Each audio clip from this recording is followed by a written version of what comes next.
تبارك الرحمن.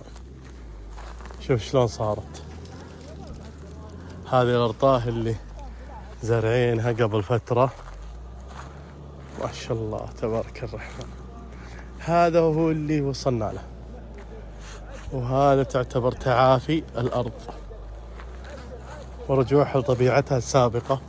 طبعا في كثير من منطقة الدهنة ومناطق بالصمان تحتاج إلى تعديل ورجوعها إلى وضعها السابق. ما شاء الله تبارك الرحمن. بإذن الله بنتحصل جميع الدهنة الأشجار هذه، بس تحتاج متطوعين، تحتاج زيادة وتكثيف الشجرة والجوهر اللي قدامكم، وبإذن الله إن نصل لمراحل متقدمة. ما شاء الله تبارك الرحمن. هذه اندفنت من فترة، كانت ما شاء الله كبيرة، لكن كل ما لها تندفن.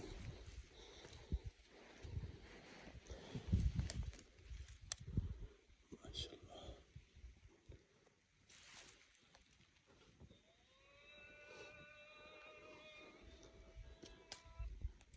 قبل 4 شهور و5 شهور تجي تحتها عادي، الحين اندفنت. وهذا هو النفود.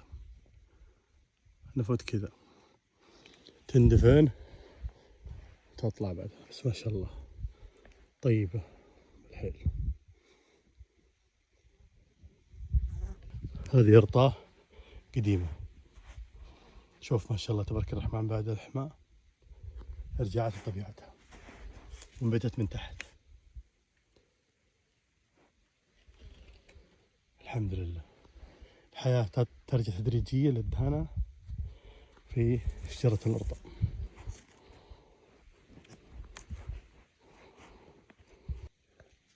ما شاء الله. سمكة السحر. هذه سمكة النفود.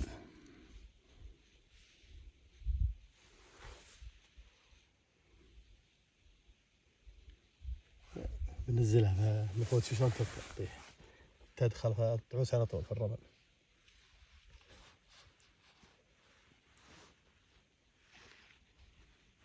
شوف شلون سمكة